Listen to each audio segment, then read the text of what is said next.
name is Ginika Olwa. Hope your weekend was good. Welcome once again. Now, joining me virtually to discuss this matter is the member representing Umuahia Equiano Federal Constituency, Honorable Obi Agwota. He joins me virtually this morning. Good morning, Honorable. Thank you so much for coming on the show. Yeah, good morning, sir. And good morning to your listenership. All right. Welcome, sir.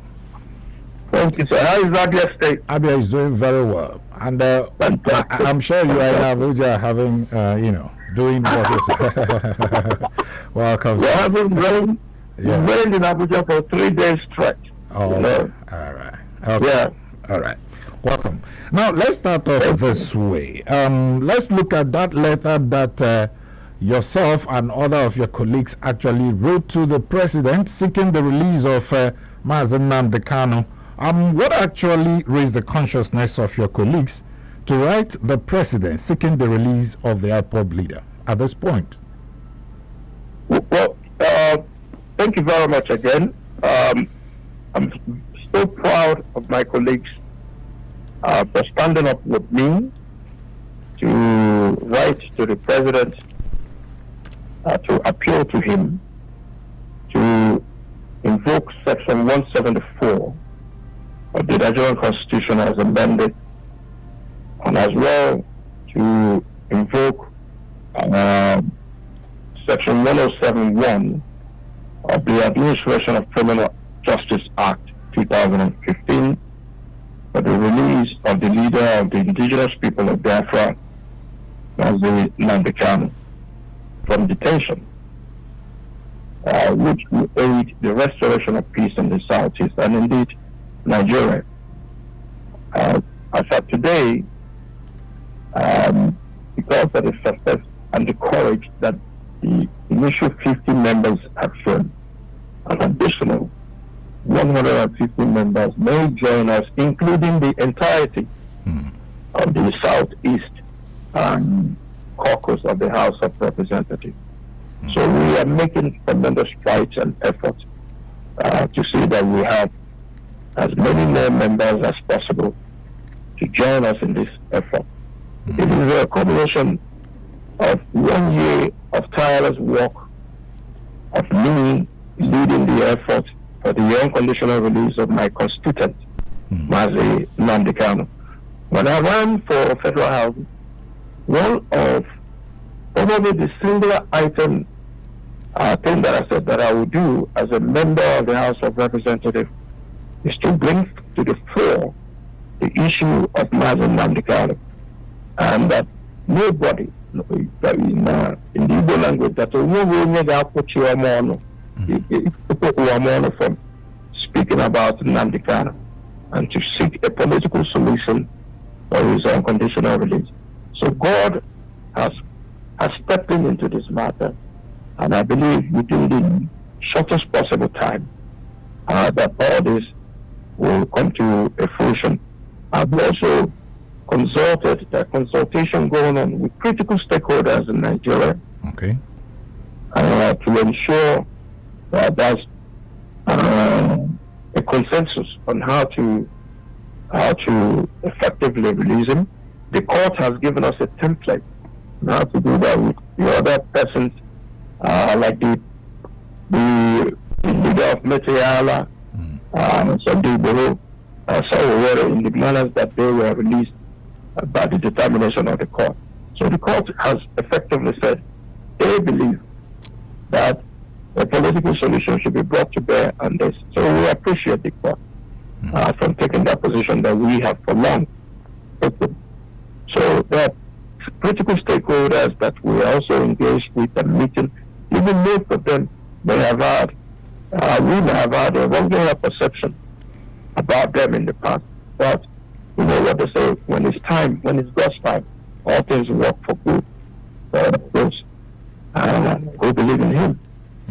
So we're also going to consult with our governors, especially my governor, who have over this 1 year given me the support and encouragement as the Federal House member representing Nnamdi Kanu to not sit back but continue to fire on all cylinders. Now you have 50 Muslims Christians from all political parties spread across the country. Just to be able to convince one or two is a task enormous to bring them to a consensus on a sensitive issue like this. And for them to disavow any pressures that are being put on them by their emirs, by their governors, or by their subjects, for them to stand boldly to say this is an act of injustice that must be treated by the government of President Ahmed Tinubu is itself a tremendous thing, and the confidence that they have in me to say this is your constituent. You have remained steadfast at it. We see your commitment. We see your dexterity to ensure that this is done. And for them to align wholeheartedly with me is the greatest honor that my colleagues would ever show in me. And I also wish to appreciate my brother members of the House of Representatives who are themselves from Abia State, for also having remained steadfast in this effort. And for the next 1-2 months, we will do a whole lot more to ensure that the court, that our brother Mazen Nantikalu will be released unconditionally and returned home to Iguano, Umaya North, and Umaya South by the constituency. So I'm most grateful for that. Okay, so many people will say, okay, you've started the journey already by writing to the president. That was an open letter, it's everywhere. And things that are associated with letter writing, sometimes it gets on the way and stuff may not get to the actual receiver and all that. Now, Honorable, have you met the president on this? Is there any chance of you meeting with the president to talk about, discuss this particular letter? The president has left us every opportunity to engage with his administration. We've met with the National Security Advisor on this. We've met with different functionaries of the presidency on this matter. The president has allowed us to talk at the highest level of his national security apparatus. Even for the court, the court is part of government. Even for the court, they themselves now come to say, well, all parties must seek a political solution to this. There's movement on this already. Stemming from a lot of hard work that has been done and still being done and engaged with the government at the background.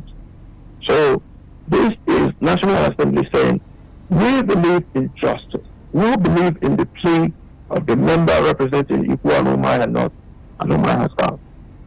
And they have shown themselves openly. They didn't go hiding to talk about it. They've shown themselves. And like I said, we are on research. So many members now, having seen this, have also indicated interest in coming out to the open to say this is a grave injustice and that all avenues for political solution must be brought to bear to solve this. But the assurance that I'm giving to my constituency and the people of Abia State, indeed, and Nigeria at large, is that when God's plan is made perfect, then you can't stop what God has ordained. I believe that this is the last solution that will bring to bear this. My brother, like I said, there's nothing that concerns a Muslim or an APC man in Kebbi with what is happening in Umaya or what is happening to an indigenous of Umaya. But we are approaching it from a nationalistic approach. It's not an Igbo thing.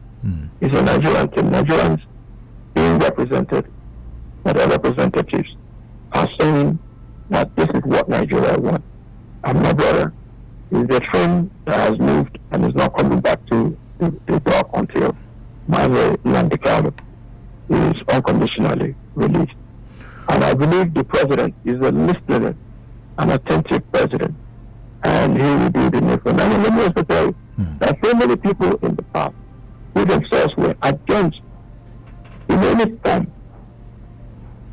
about the release of Mazen Namdi, who themselves are today saying that because of the way that we are approaching it, that they too will align with us to ensure that Mazen Namdi, despite the wrongly held perceptions that we may have held on those individuals in the past. But that is also to make a Kachama.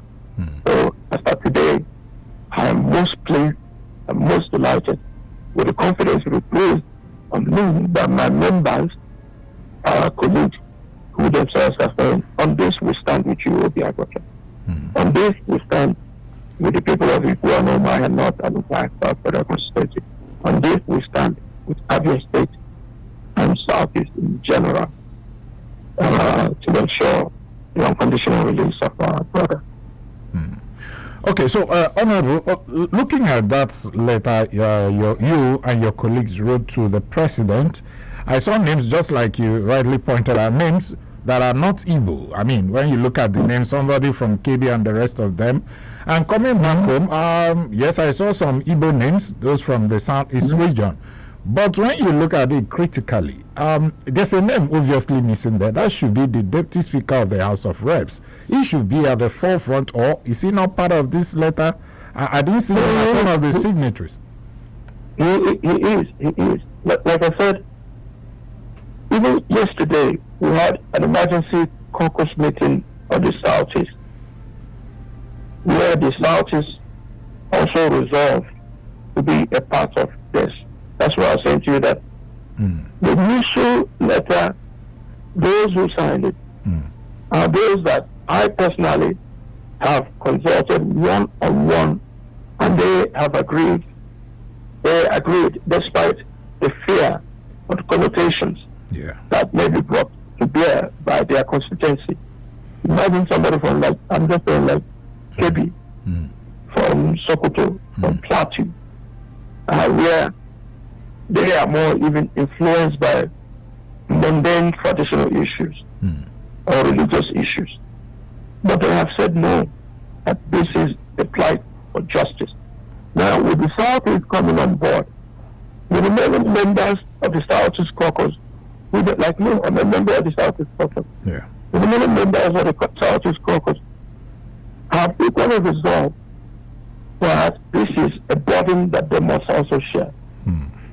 So they are joining us, including the Deputy Speaker, who is also a member of the Southeast Caucus. There's a community called Arochukwu.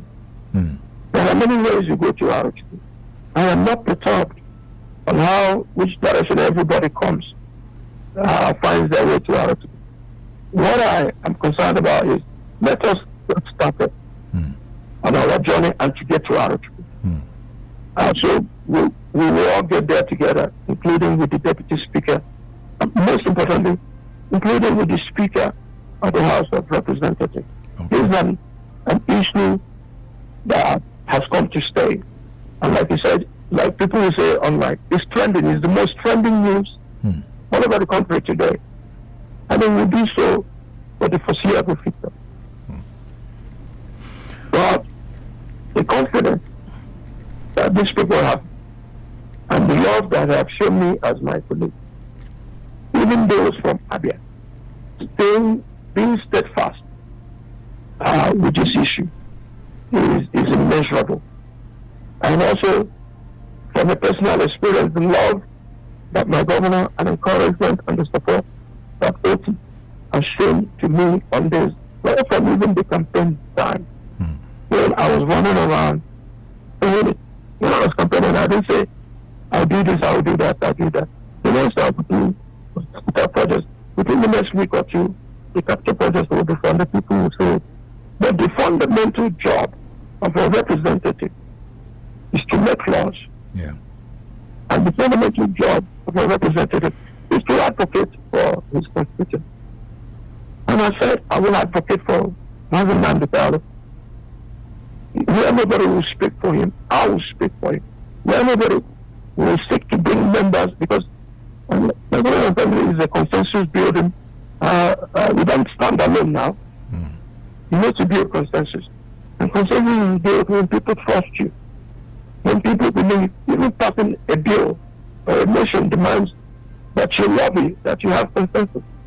For 49 others to join me as the lead, and to say we are supporting you is an act immeasurable that has never been done in the history of legislative activities for Ikwo Maya, let alone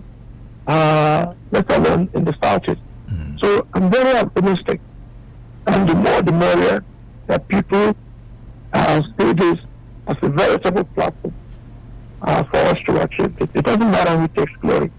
Who amongst us will take glory? It's only God that will take glory, because after this moment, it is the wish and desire of God. And all I'm doing is just being an instrumentation of the peace and the glorious work that God wants to undertake in the life of Mazen Nnamdi Kanu and in the life of all our people.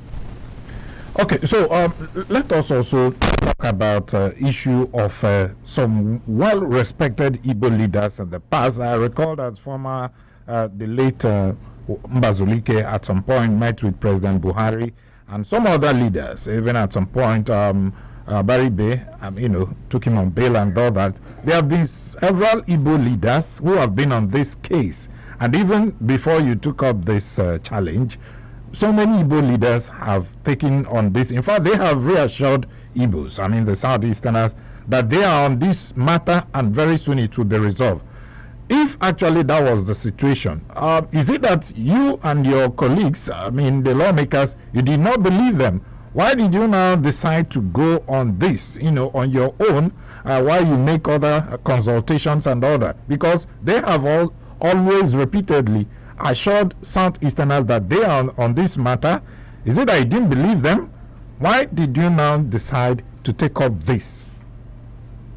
Well, one, the reason I decided to take on this now was because I was elected a House of Representative member to represent the great people of Ikwo, Omaya North and Omaya South, the home constituency of Mazen Nnamdi Kanu. So I have local standing. I have an extraordinary stake on this to lead this effort. Now, many others have tried, and we thank them for their contribution, and they're still trying. Senator Abarebe sent me one of the most beautiful text messages yesterday congratulating me, and also pledging on his own to think how to get senators to start their own process, to merge processes together. I've received some calls from various governors who themselves has also expressed their desire to move. But somebody tried, sometimes it didn't work. It does not mean that you fold your hands now and wait and wait and wait till the conditions are favorable for them to try. The conditions have been more favorable because a whole lot of us have been vocal, saying that it must be a political solution to this process. And finally, the court agreed with us that it must be a political solution. If the court had not made it open, maybe we would have carried on for a long while. But since the court says that in their own determination that they are recommending for a political solution, means that you don't have to wait or continue to wallow. Why didn't you work in the past? We have to move expeditiously to ensure that we get our house in order, just like I have told the legal team of Mazen Nnamdi Kanu to also get their house in order, so that we can all approach the Attorney General, because the Attorney General was also represented in court, and they too agreed in court that they will pause to seek for a political solution. This is the... Okay, I think we now have Honorable Biagwacha back on the line. Hello, Honorable, can you hear me? Yeah, I can hear you. Okay, so what I was saying... Yeah, go ahead. The only aspect that didn't exist in the past, with every effort that was tried, was to seek for a political solution. So now we have a window through the court, legitimately, to seek that political solution. So all parties to this must, must have to come together to approach this. And that is why we came together to say, well, we're appealing to the president to invoke Section 174 of the Constitution of the Federal Republic of Nigeria as amended, and Section 1071 of the Criminal Administration Act 2015 to ensure that we apply the same rules and procedures as have been given to many others in the recent past. The leader of Meti Allah in Bureau and others. So that what is good for those other people should also be good for Mazen Nnamdi Kanu. And to further demonstrate that there are no two set rules, one for other Nigerians and one for Igbos. So I'm very optimistic that as we have started now, making it a pan-Nigerian coalition. Yeah. It's the whole Nigeria coming together to say, we want Mazen Nnamdi Kanu people. We're not making it an Igbo vehicle where is only Igbo legislators or otherwise minded and moving. There are many Nigerians who are sensitive to issues of injustice, and they are beginning to show up now. As far as moving to the promised land, my brother, if Moses can move there now, and that's what we are doing. Okay, so let's talk about this political solution that everybody is talking about. Many people do not understand what it means to talk about, giving political solution and resolve the matter. Now, does it mean that you are going to drop, the federal government is going to drop all the charges against him? And if that's the situation, now, are we sure that maybe tomorrow, if he's released, that the federal government would not go back again on those legal charges? I listened to Mazen Nnamdi Kanu, I think a few days ago when he appeared in court, and he mentioned this political solution, negotiating with federal government and all that. Do you also carry him along in whatever consultations you are making with the federal government as well? Yes, absolutely. He's been carried along. His legal team is being carried along. His family is being carried along. The political solution we seek is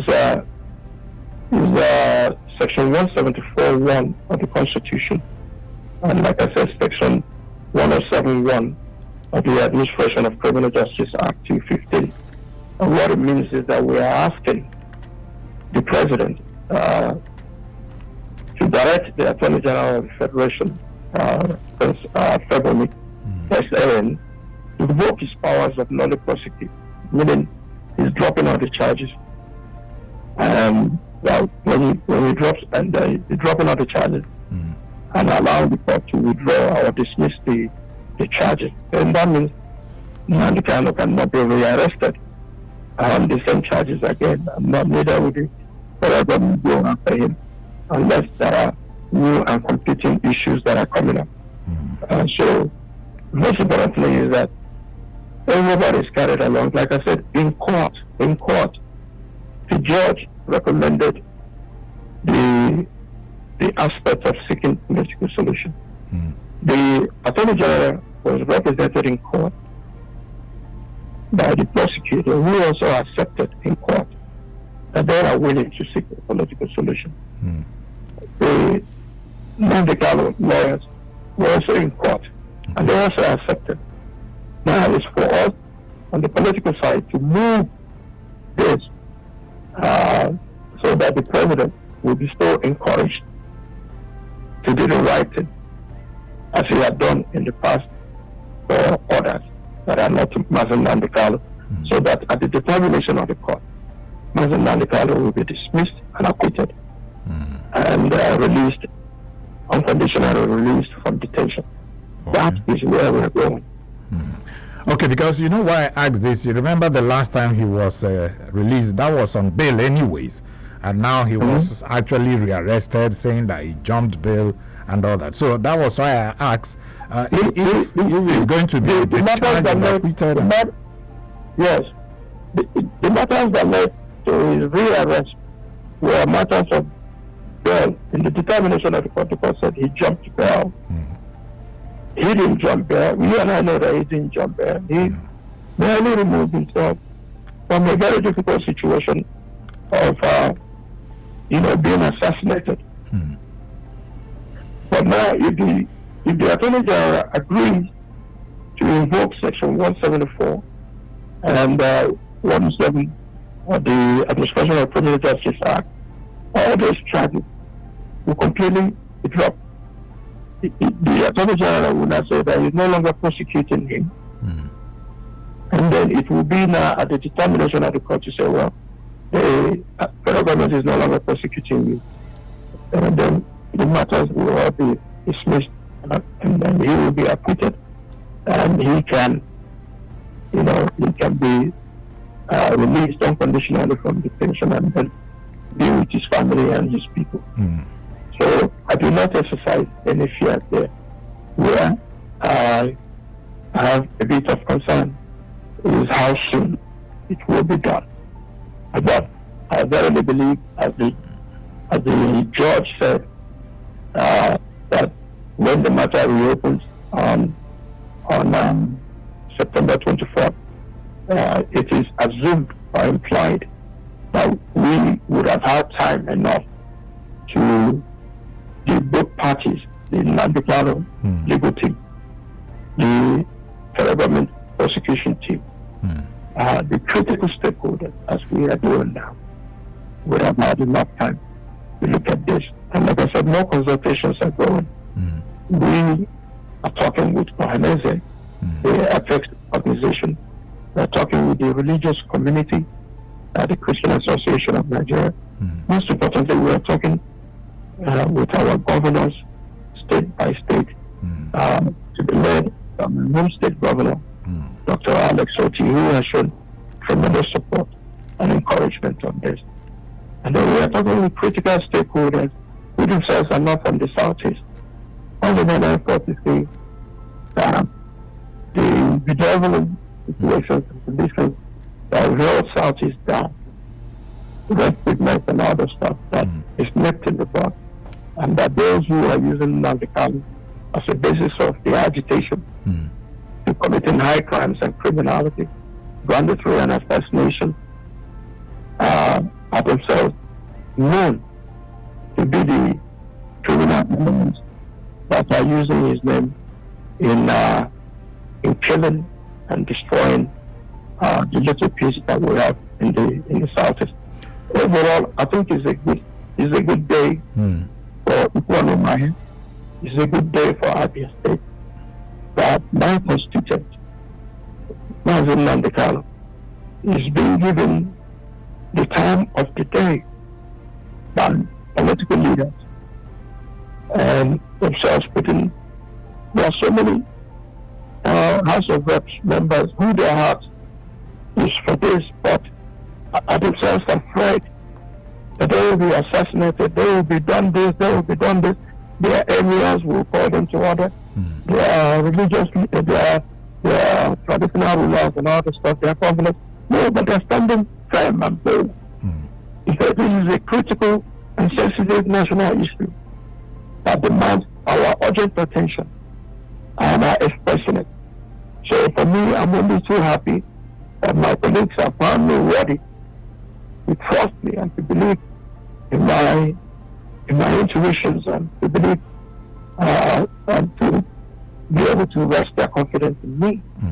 And I'm going to use the opportunity to make each and every one of us proud, and to make Ikwan Umahi proud, and to make Abia State proud, and to ensure at the end of the day that Mazi Nnamdi Kanu is released. It's better I tried and failed than not tried. But this is God's time. And I believe God is saying to us, enough is enough. Mazi Nnamdi Kanu should come home. Okay, so when you see Mazi Nnamdi Kanu in court, I mean, lately he has been talking to the cameras and, press and all that, even calling for peace and the Southeast, nobody should kill and all that. Unlike before, nobody allowed him the access to talk to press and all that. Is that a signal that he is few steps away from freedom? He has told everybody that wants to hear that he is not for violence. He has said that he has condemned all the senseless killing in the Southeast, all done because people are agitating or spontaneous detention. He said he's not a part of it, but he wants peace. He makes him a stronger man. But he wants to preserve his people, to enjoy the benefits of the struggle. But he wants to see economic development and opportunities growing for his people. So all those who themselves are renegades, because they have perfect benefit, have the economic benefits of their crime and criminality. But once we release Mazi Nnamdi Kanu now, and he's already saying this, we will know all these people who are killing our people, and incidentally, they are Igbos. There were some strange elements as well, but predominantly Igbos. How many Igbos will be killed for us to have peace for ourselves in Igbo land? For us to have peace by Igbos for Igbos. So Nnamdi Kanu is being a very sensible, courageous and brave young man who has also identified that we can kill our way to whatever aspirations we want to have. If we start killing ourselves, who will be there to govern us? And like I've always said too, in the entire local government structure, or even community structure, there's no other people than our people who are leaders. There's no President General of Oho or Ibeku or Olokoro or Ariam that is a foreigner. There's no local government chairman today that is a foreigner. There's no House of Assembly, Senate, or House of Representatives that is a foreigner. There's no governor.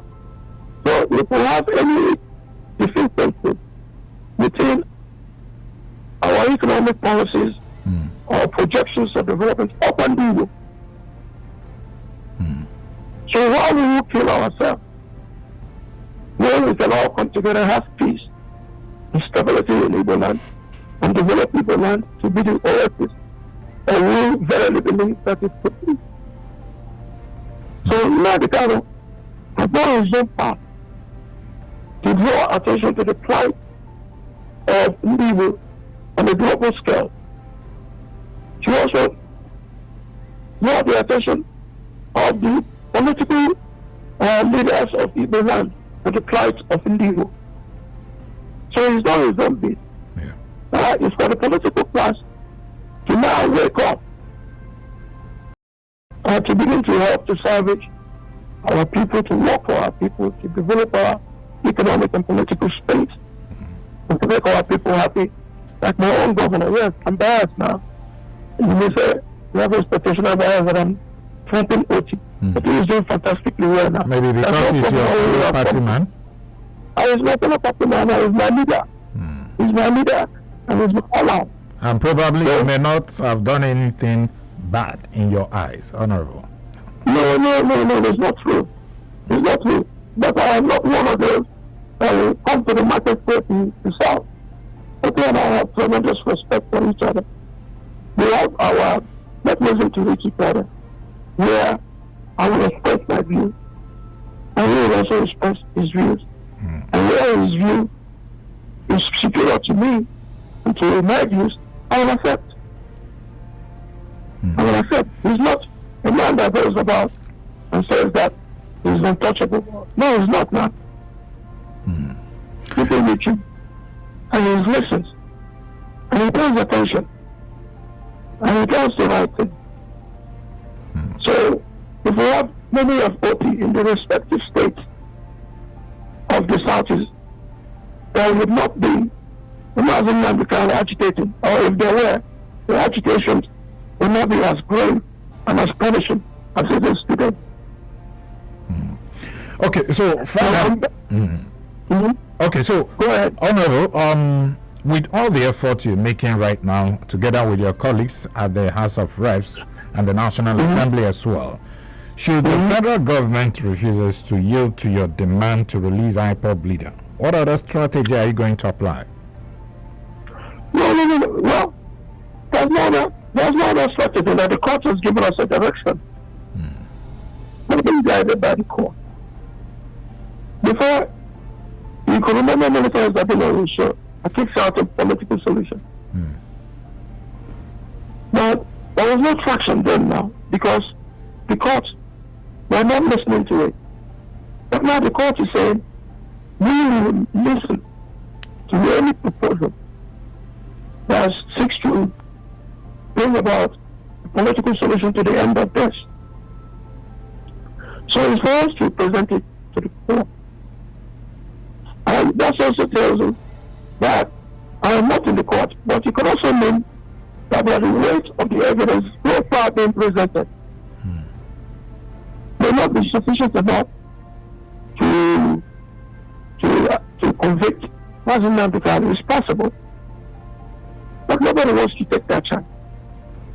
So for the judge herself to say, please, people, Party A, Party B, and also in the political space, please, you people should come up, draw up a solution, bring to the court, and at the determination of the court, we will agree. If the Attorney General comes and says, you're no longer interested in pursuing the matter now, who else will be interested in pursuing the matter? So I'm confident we've started the right set of movement by having a pan-Nigerian endorsement of our letter to the president, and yesterday the endorsement of the Southeast caucus of the National Assembly. And I also believe with these endorsements, well, there's nothing that stops Northwest caucus from endorsing this proposal, the North Central, the Northeast, the Southwest, the South. So it becomes a free Nigerian thing, and it becomes a benchmark on how to resolve issues of grievance or agitations, if not in the Southeast, but for other areas in the future. So this is a golden opportunity that we have, and as a member representing Ikwan Umaya herself, and being the lead in this, I'm very happy that my colleagues have given us the confidence that we need, including my members from Abia State contingency to the National Assembly. These are great men who really sleep and breathe Abia Force, not party force. Not I'm from Arutugu, I'm from Ubuchi, I'm from Uwekwa. No, we say Abia State. And all of us have shown measurable support to the governor of the state. He is our governor. If Abia State is good, it's good for all of us. If it's bad, it's going to affect all of us. So nobody is playing politics with this. Nobody is playing politics with the welfare and development of Abia State. It's sacrosanct to all of us. And I'm really happy at this time that God is using me as the member representing Ikwan Umaya, and as an Abian, and as an Igbo man who is fighting for injustice and to bring about peace and stability and unity of not just Southeast but Nigeria at a whole. So I'm grateful for you as well for giving me the platform and the opportunity to come and explain more on this. But it will be for our own good, and like I always say, it will only end in place. Okay, so Honorable, before I let you go, you've been talking, apart from Governor Alex Otti, who you said has been so cooperative and they struggle. What about other governors? Are they also cooperating? I mean, those from the Southeast. And when are you promising the Southeasterners, Igbos generally, that Nnamdi Kanu will be released? Will he be in the next adjourned date of the case By that time, you must have concluded your consultations with the Attorney General and every other person that needs to be talked to. And probably by the time they step into the court, maybe sometime in September, are you promising the Southeasterners that by that time, the judge, in his wisdom, will say discharged and acquitted for Nnamdi Kanu? Yeah, if I promise you that, then I'm making myself God now. I'm not God. But I know God has laid the foundation for all this to happen.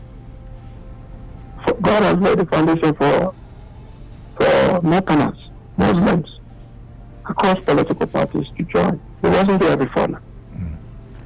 God has made it possible for Yorubas, Southerners, to join this.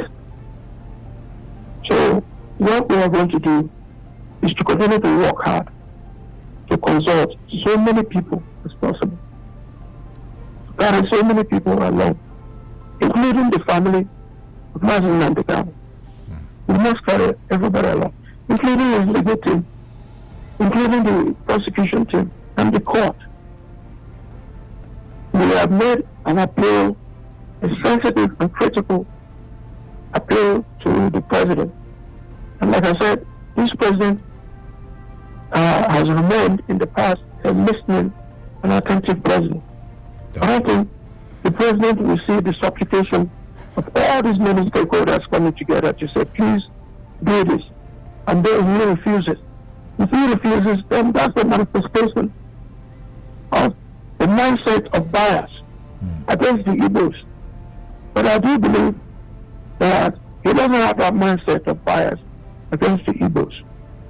But he will do the needful and to ensure that Mazi Nnamdi Kanu is adequately and properly released unconditionally from detention. So I'm very optimistic. Now the question about the governors is not just 40.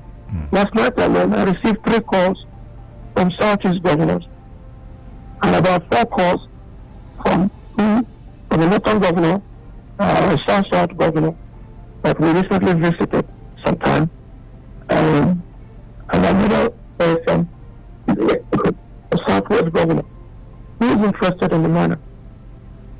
You can begin to see people disregarding their political, religious, or ethnic connotations or backgrounds are themselves interested in justice.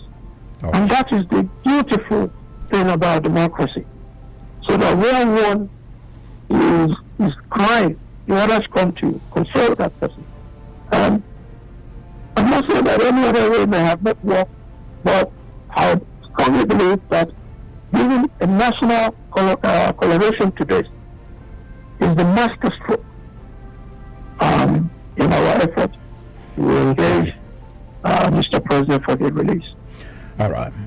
Let me sincerely thank you, the member representing Umuahia Ikwana Federal Constituency at the House of Representatives, Honorable Biagwacha. Thank you so much for your insight this morning.